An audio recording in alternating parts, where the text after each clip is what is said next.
Hello po, hello po mga kababayan, mga minamahal. Isang magandang umaga po sa inyong lahat.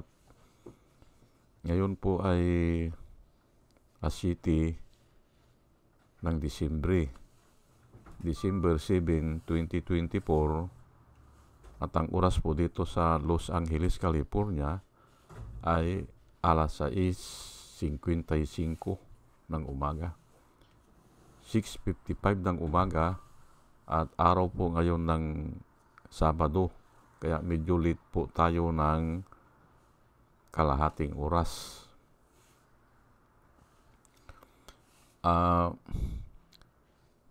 Nais ko lang po mag-vlog patungkol dito sa malawakang rally ng INC, ng Iglesia ni Cristo, nasaan na? Yan po ang title ko. Kagabi ay napuyat din ako dahil tinitignan ko kung ano ang ma-vlog ko patungkol dyan sa rally ng mga Bongbong Marcos supporters. Ay ganun po ang ini-expect ko na marami-rami rin sila at daig nila yung rally ni Sara Duterte dyan sa EDSA o dyan sa EDSA Shrine ata o dun sa monument. Ay ini-expect ko na po yan. Kaya lang ay hindi ko na gagawan ng content yan kasi nga support BBM lang sila eh. Opo. Ang gusto po ng mga tao ay impeach Sara Duterte na wala naman silang placard na ganun. Kaya hindi na ako magbibigay ng content. Ini-expect ko na marami sila doon. May libo din eh. Pero ay nakukulangan ako eh. Opo, kaya hindi na muna ako gagawa ng reaction dyan o ano ang masasabi ko dyan. Dito na lang muna ako sa itong malawakang rally ng INC na sinasabi nila ay naghahanda na sila. Yung dalawa po doon sa NET 25, dalawang tao yun eh na nagsabi eh. Na naghahanda sila dahil ayaw nila ma-impeach si Sara Duterte. Magrarally daw sila. Ayan po ang paulit-ulit nilang sinasabi. Pero ngayon ay medyo nag-iiba ang ihip ng hangin kasi ang sabi nila ay gusto lang daw nilang suportahan si Bongbong Marcos na huwag nang i-impeach si Sara Duterte. Ay iba po yun. Iba yun. Hindi naman sinabi ni Bongbong Marcos na mag-rally kayo, hindi ba? Ang sinabi lang niya ay hindi maganda yan dahil abala lang yan o wala din patutunguhan yan. Yun ang sinabi ni Bongbong Marcos. At maraming isyu na o problema na dapat ayusin. Ay yun lang yung pananaw niya. Pero hindi niya sinabi na magrarally tayo. Hindi niya sinabi. Wala po siyang sinabi na ganun. Ay bakit lumagpas na kayo? Hindi ba? Kaya kitang-kita po, itong Iglesia ni Cristo ay sumusuporta sila kay Sara Duterte. Pero binanggit ko na dito at diretsahan po tayo. Palagay ko, sa pananaw ko o sa pakiwari ko o sa mga nababalitaan ko patungkol dun sa mga previous na ginawa po ng INC na sila ay nagrarally para suportahan yung isang tao na politiko o leader na malapit ng matanggal. Ayan po pag malapit ng matanggal, nagrarally sila. At kaya sumasagi po sa isipan ko na binayaran yung puno nila. Binayaran. Kasi nga ay bakit Bakit tuwing matatanggal yung isang tao ay naandun sila, magrarally sila. At ito pa ha, mga disiplinado po yan at iyan ang isa sa kinabibilibang ko sa kanila. Hindi sila nakikipag-away, hindi sila sumisigaw, naandun lang sila, magpapakita lang sila.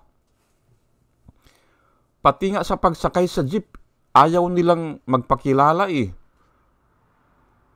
O yung makasabay mo sila sa tren o dyan sa LRT, hindi sila nagpapakilala yan. Wala silang mga placard, wala silang mga banner, basta doon lang sila. Ay yun na nga, ay ang ibig sabihin yan, hindi nila kabisado ano ang pinaglalaban nila. Sumusunod lang sila sa utos ng puno. Puno sa puno po kasi yan na nag-uusap. At doon ko naisipan na yung puno sa puno, may kaukulang pabor yan na nakukuha o ibinibigay o mga donation ang tawag dyan o mga handog para hindi mapagkamalan na bribe, gift ang tawag nila dyan. Ay nasaan na ngayon yan? Hindi ba? Malawakang rally ng INC, nasaan na?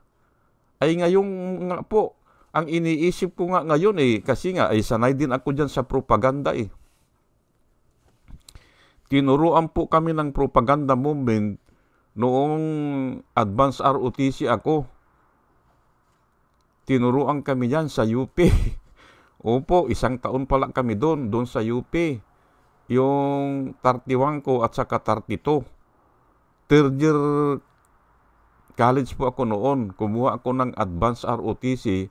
Diyan kami pinadala dyan sa UP.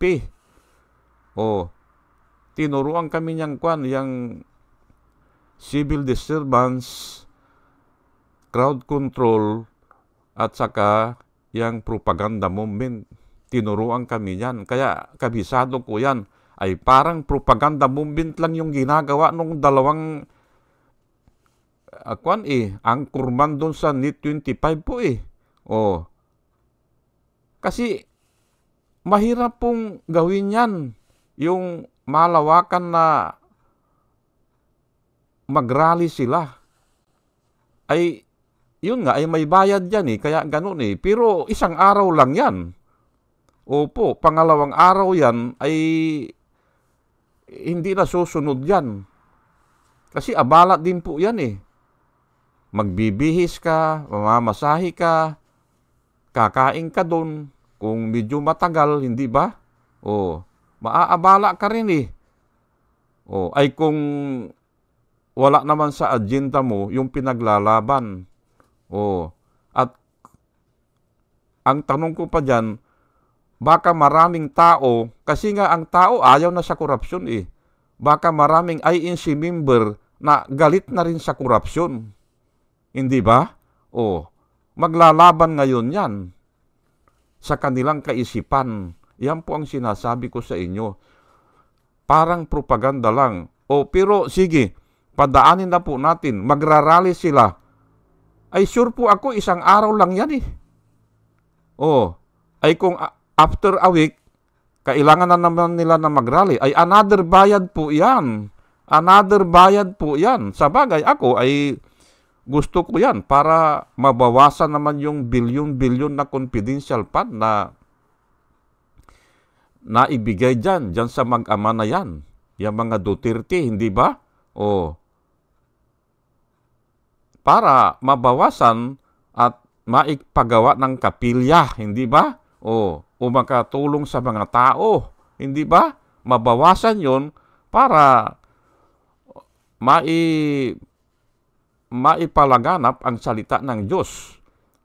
Kasi nangangaral din po yung iglesia at sang-ayon po ako sa ibang aral nila Marami din akong natutunan sa kanila.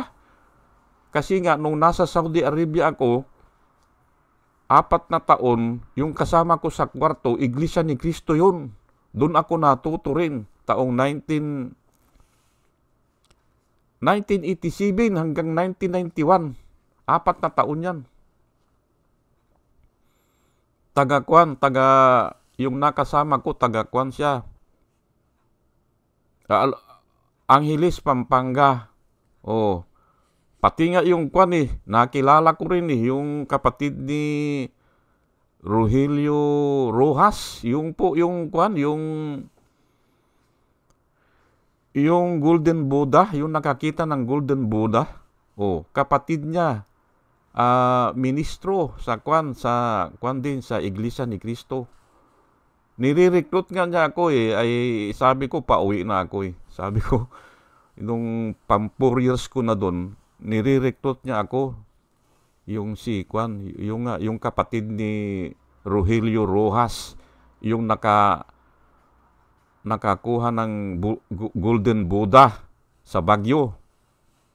Oh, Iglesia ni Cristo yun. Kaya, disiplinado po ang mga iglesia at mas gusto ko silang kasama o kausap dahil nga madaling kausapin. Opo. Pero nga, pagdating dito sa ganito, na kontrolado sila ng mga puno nila, ay hindi ako sang-ayon dyan. Lalo na po sa black voting. Hindi ako sang-ayon dyan.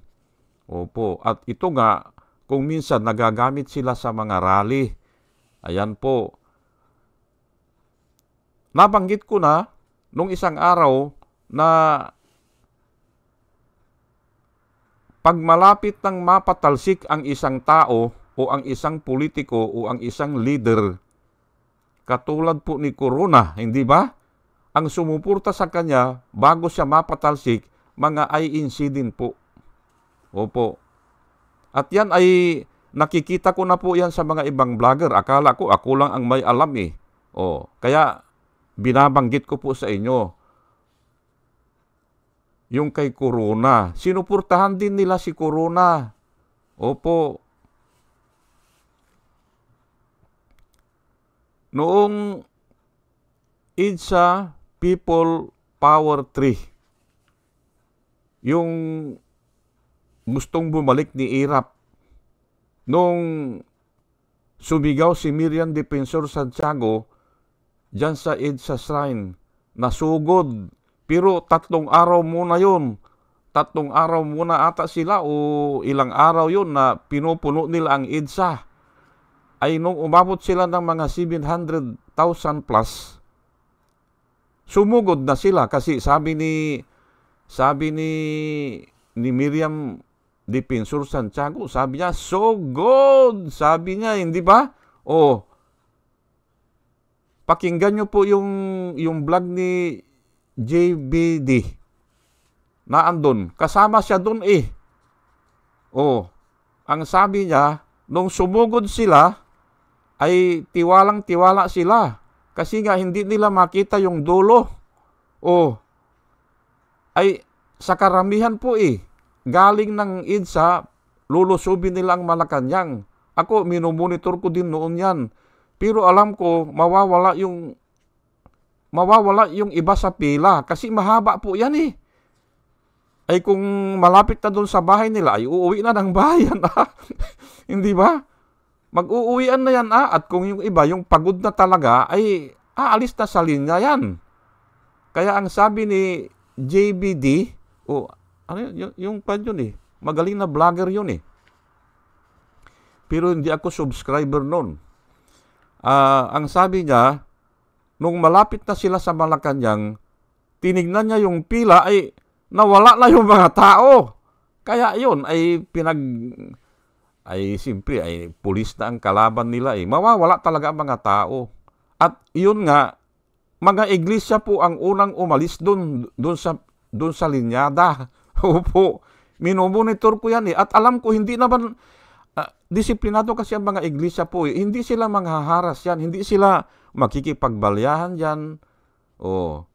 Ayan po, hindi ba? Ang sabi nun yung vlogger na GBD ata yun, sabi niya, ay doon na sila nahirapan. Kasi ay kakaunti na lang sila Pero nung una kanya, yung dulo kanya, hindi ko alam kung saan ang dulo. Sa dami. Pero nga, pagdaan dyan sa Santa Misa, ganyan, o sa San Juan, hindi ba? Ay simple, yung iba ay malapit na sa bahay nila, ay uuwi na yun, hindi ba? Yung po ang sinasabi ko, na ang iglesia ay hanggang doon lang. Hindi ba? O, ay kayo, intindihin nyo, hindi ba? Intindihin nyo po yung kinikwento ko. Okay, punta ngayon tayo dito sa EDSA People Power to, na kung saan ay napatalsik si Irap.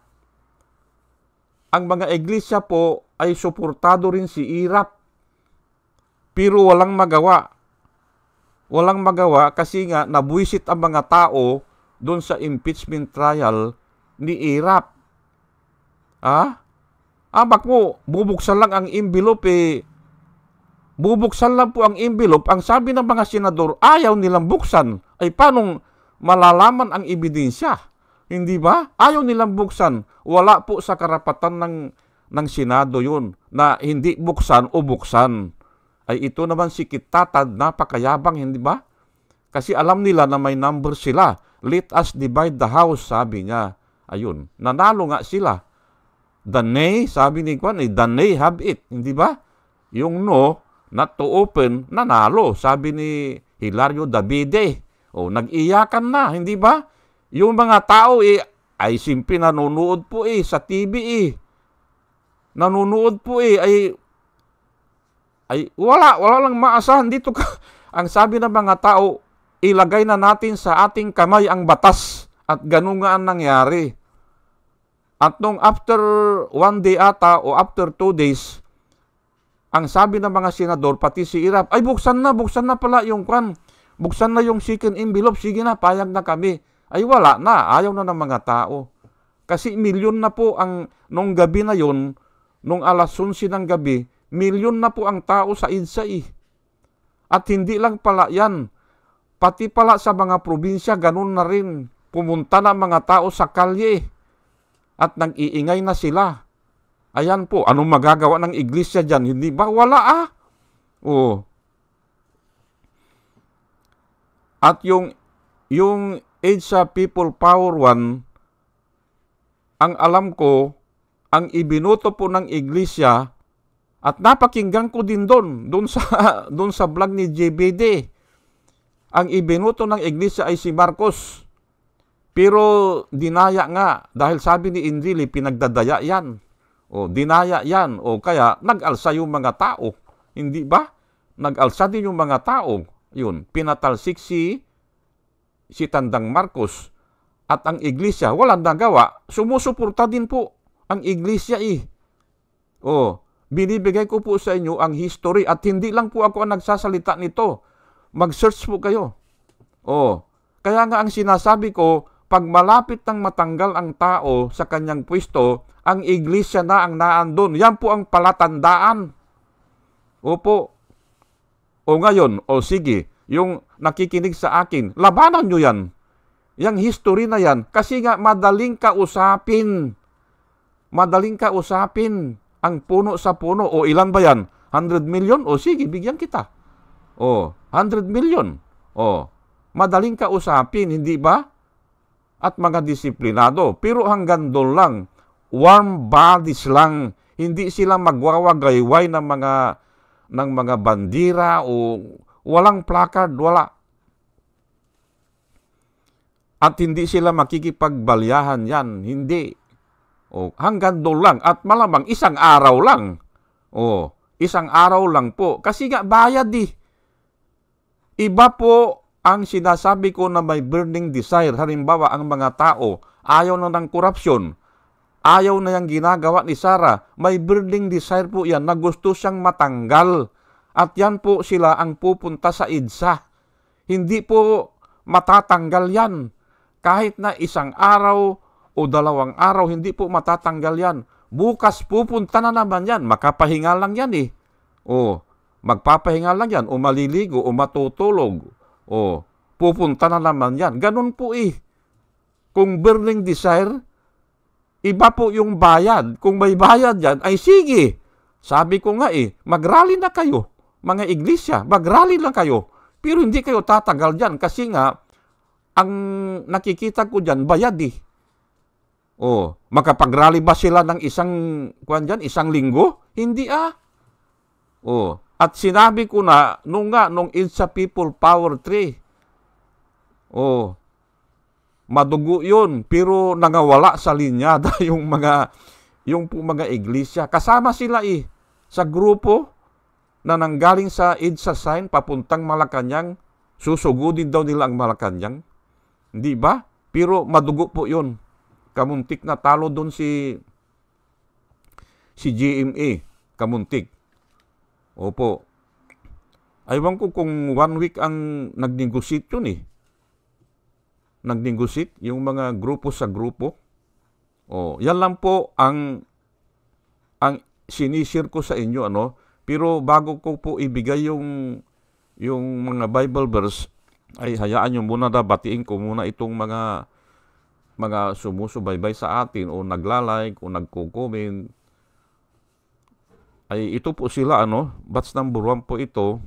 Rosana Narumi ng Japan, Al Ulalia ng Bacoor, Pampanga. Salamat po sa inyong lahat. Lee Blagger, Alex Sarmiento, Dolor Garcia ng Milano, Italy, Nana Antibi ng Bahrain, Will Utaib ng Laguna, Nelson Balyaran, Julia Magbanua ng Singapore, Andre Deliver, Arnold Pernan ng Cebu, Larry Narvaez, Joshua Lan, Elinita Isklapler ng Germany, Bin Puno, Leti Peralta ng Mamburao Occidental Mindoro, Maribel Baligat Culio, Quertiquio, Juna M, Rinaldo Abintino, Mel Herrera ng Ibaston, Illinois, Ernesto Aborque, Placer Eduarte, Hiasmin San Juan, Roman Di Paz, Mary Grace Santos, Pacbando, John Cabrera, Luwin Sigaco. Salamat po sa inyong lahat.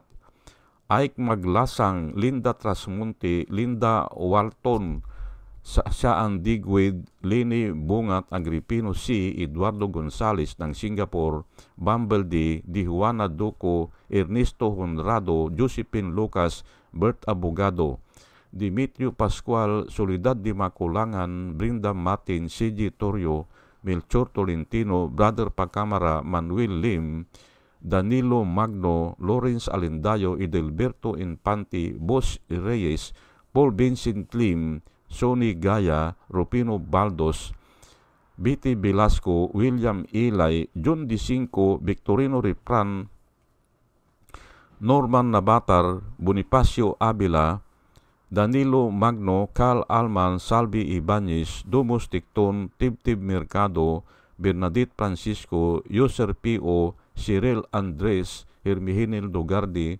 Rubin Delpin, Mama Gina, Lanzo Bitak, Leonardo Acebes, Jose Tosi. Salamat po sa inyong lahat.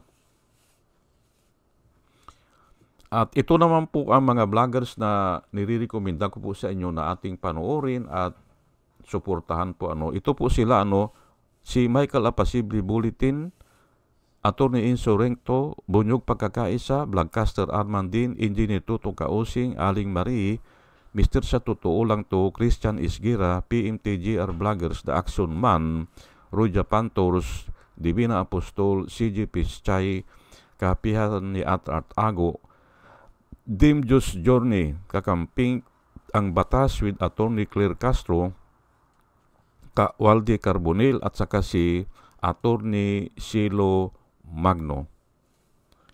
Ugaliin po natin na makinig sa kanila at marami po tayong matututunan at suportahan po natin sila dahil nakikita ko na sila ay nagbablog para po sa bayan. O sige po at tuloy-tuloy na po tayo. Yun nga ay itong mga iglesia ay hayaan na lang natin sila. Hayaan natin sila na mag-rally. Pero alam natin, uulitin ko naman na kung nag-rally na sila, malapit nang matanggal yung sinusuportahan nila. Tignan nyo po ang history Hindi ba? Tignan nyo. Yung kahuli-hulihan nga kay Corona sinuportahan din nila yan si Corona. Opo. Hindi ba? Kayo na po ay ito ngayon, susuportahan ba nila? Pero palagay ko ay kuwan lang ito, propaganda. Kasi nga ay kung mag-rally ka, ay hihingi ng bayad yan. Kung mag-rally man sila yan, hihingi ng bayad yan. Ay ewan ko kung hindi pa magkasundo at saka ay simple isang araw lang naman yan. Hindi ba? Kinabukasan yan, wala na. Sige, siguro baka may tawad pa, parang ganun kay Irap, hindi ba? Parang tumagal sila ng 3 araw. Pero yung pangatlong araw ay wala na talaga sila. Hindi ba? Hindi na sila makita. Ay ito po sa Matthew 7 ay ang nakasulat po verse 15 hanggang 17, beware of false prophet. Si Jesus Christ po ang nagsalita nito, beware of false prophets. They come to you in sheep's clothing, but inwardly they are ravenous wolves. Ayan po ang sabi ni Jesus Christ. You will know them, by their fruit, you will recognize them. Ayan po ang sinabi ni Jesus Christ.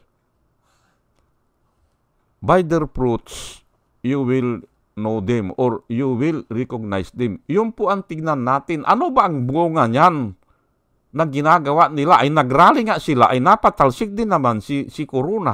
Hindi ba? Yan ang pag-aralan natin. Wala naman nangyayari yan sa mga rally nila At yun na ang sinasabi ko kasi noon ko pa nabasa yan. Kaya yun naman ang pinapanhik ko sa inyo. Tuwing nagrarally ito mga Iglesia ni Cristo na ito, talunan nila yung pinuprotektahan nila. Kasi nga, madali silang lapitan, madali silang bayaran at disiplinado. Nagtitiwala yung magbabayad sa kanila. Kasi nga, disiplinado Mga kaibigan ko po yan, yung mga Iglesia ni Cristo. Opo, mas gusto ko nga silang kausap yan kasi nga madaling kausapin. Opo. Kisa doon sa mga tao na walang alam sa Biblia. Opo, ikukumpara ko yan, walang comparison. Mas gusto ko ang ugali ng mga Iglesia ni Cristo kasi nga may aral sila Ayan po pero hindi lang ako pabor dyan sa ginagawa ng mga puno nila na ginagamit sila. Ay pero ako, naiintindihan ko rin yan. Kasi nga, born again ako Kasi sa kagustuhan nila na dumami yung mga kapilya nila, magagamit kasi nila yan O dumami ang supply nila, ayan, pumapayag sila sa ganyan. At yung iba ay nagagamit talaga for the expansion of the Word of God. Kaya, okay lang yan. Para sa akin para sa akin. Opo. Ay pero nga kung minsan ay mali yung nilalaban nila. Opo. By their fruit you will know them. Are grapes gathered from the thorn bushes or figs from the thistles? Likewise, every good tree bears good fruit, but a bad tree bears bad fruit. Ayan po ang tinatanong ni Jesus Christ po dito, nakakakuha ba kayo ng grapes sa mga thorn bushes, yung mga damo? Hindi ba? Nakakakuha ba kayo kanya ng grapes doon? Hindi kasi hindi mamumunga at saka yung fig tree yan yung ano ba yon? Igos po yan Ako, may puno ako dito ng igos dito sa Amerika Dito ko lang nakita yan, igos, pigs. Pero, ayaw ko rin ang bunga, pinapatay ko nga hindi nga makikita ang bunga ng igos sa mga thistles, parang dawag ito o mga damuhan din Likewise, every good tree bears good fruit, but a bad tree bears bad fruit. Ayan po ang nakasulat. Itaas ko lang po para mabasa natin itong susunod, itong dalawa. Ayan po. Inulit po ito sa Luke. Account po ito naman ni Luke, pero mas maganda, hindi ba? No good tree bears bad fruit, nor does a bad tree bears good fruit. For each tree is known by its fruit. Indeed, pigs are not gathered from thorn bushes, nor grapes from brambles. Ayan po. Maganda ang pagkasulat, hindi ba? Ganyan po yung account ni Luke, ay doktor po ito si Luke Doktor. Ay, yan ang account niya. Ayun namang isa kay Kwan yun, Matthew naman yun na si Matthew naman ay isang Kwan yan. Yung tax collector po yan o accounting, magkaiba po yan. Pero halos parehas ang sinulat nila. Si John naman ay John the Beloved po ito na pinsambo naman ito ni Jesus Christ. Ay nai-record din niya ito. Narinig niya siguro kay Jesus Christ At ang mga sinulat po ni John ay patungkol naman sa mga personal na mga naalala niya na sinabi ni Jesus Christ o malalim na paliwanag o talakayan. Yan po ang mga kaibahan. Si John po kasi pinsan niyang buo at pinakabata po ito sa disipulo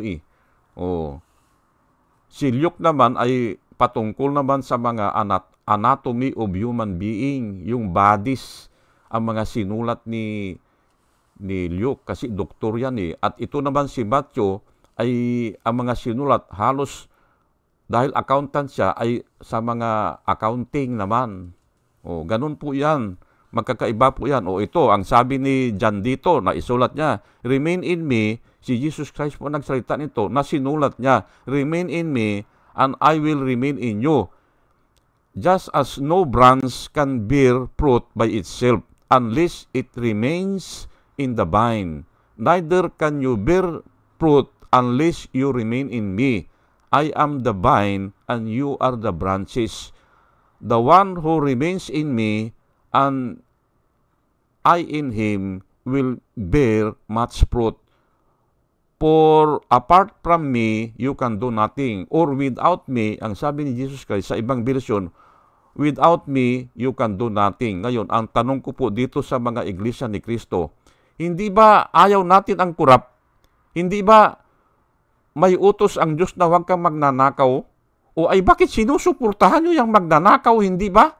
Pumapatay ng tao o nagpapabricate ng mga yan po ang katanungan ko sa inyo Nagpapabricate ng fake documents o fake witness. Hindi ba? Si Dilima, ibinilanggo nila ay ilan ang supporter ni Dilima? Ilan ba ang bumuto kay Dilima? Lahat po ng supporter niya, galit na sa inyo. Bakit? Ay sinusuportahan nyo Ang mga Duterte magagalit po sa inyo. Yan po ang sinasabi ko sa inyo, mga iglesia ni Kristo. Hindi ba? Sinusuporta. Ay naandyan na po sa Quadcom ang mga ebidensya po Hindi ba? Na kung papaano nilustay ni Sara Duterte yung mga pira ng bayan.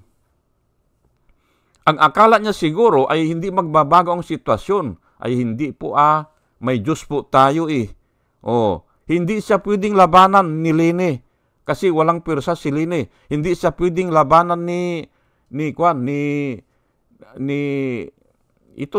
si Dilima kasi nga mahina din yan Pero ang Diyos po, pag siya ang gumawa ng paraan, yung mga dati niyang kasamahan, at yan po ang napakasakit, yung mga dati mong kasamahan ang magsusuplong sa iyo o ang lalaban sa iyo. Yan po ang hindi kakayanin ng tao. Ang iba dyan nagpapakamatay, yung pinagtaksilan po ang tawag po kasi dyan ay betrayal o pinagtaksilan. Ang iba po dyan, lalo na po sa mag-asawa, nagsusuicide o nagpapakamatay o nababaliw. Ayan po, hindi ba? Hindi kakayanin bakit? Ay, sa Biblia po nakasulat po, hindi ba? Wala akong babasahin dito. Ano ang nakasulat po sa Biblia?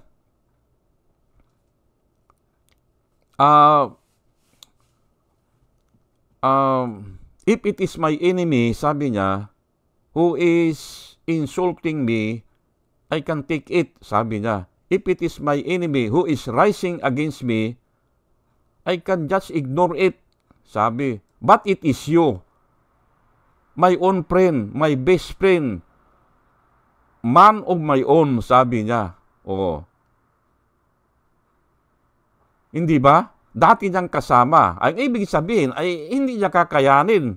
Sabi po ng Biblia, ayan na nga ang nangyayari. Hindi niya kakayanin yan. Kasi nga mga dati niyang kasamahan at hindi naman natin masisi sila Romualdez kasi nga siya nauna, tinawag niyang tambaluslos eh. Hindi ba? Doon po nag-umpisa yan. Tinawag niya na tambaluslos eh. Oh. Hindi ba? At yan na nga, at humantong na dito. If it is my enemy who is rising against me, I can take it.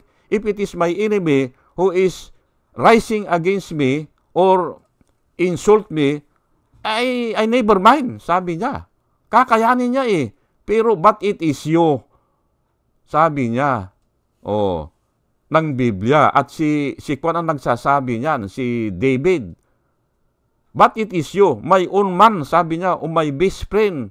Oh, hindi ba? Hindi kakayanin eh. At nangyari na po yan kay Tandang Marcos nung bumaliktad po si Enrile na kung saan siya ang nagbihis dyan. Binihisan niya ng mga kapangyarihan yan. Nung bumaliktad si Enrile ay kasi kabisado yung mga kalukuhan eh. Oh, man of my own nga eh. Oh, man of my own making, hindi ba? Oh, bumaliktad. Ay ayan na. Hindi na kaya ni Marcos, napatalsik si Marcos. Ay ito ngayon. Oh, sila nag-aaway. Hindi ba? Yan po ang parusa ng Diyos. Ayan po, sa nakikita ko po. Opo. O sige po at hanggang dito na lang po at medyo mahaba-haba na. Sa bagay, Sabado naman ngayon. Ayan po, nakikita nyo yung sinag ng araw na dyan. Tumatama dito sa kutsi ko at ayan, mayroong nabubulag na po ako ng reflector eh. Kaya hanggang dito na lang po at sana po ay mayroon tayong natutunan o may nakuha po tayo na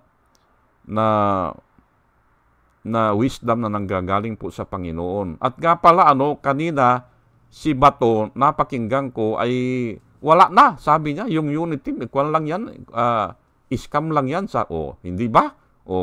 Pero tatalakayin ko yan sa ibang araw. Muli mga kababayan, mga minamahal, isang magandang umaga po sa inyong lahat at salamat po sa inyong pakikinig. Salamat po ng marami, salamat po.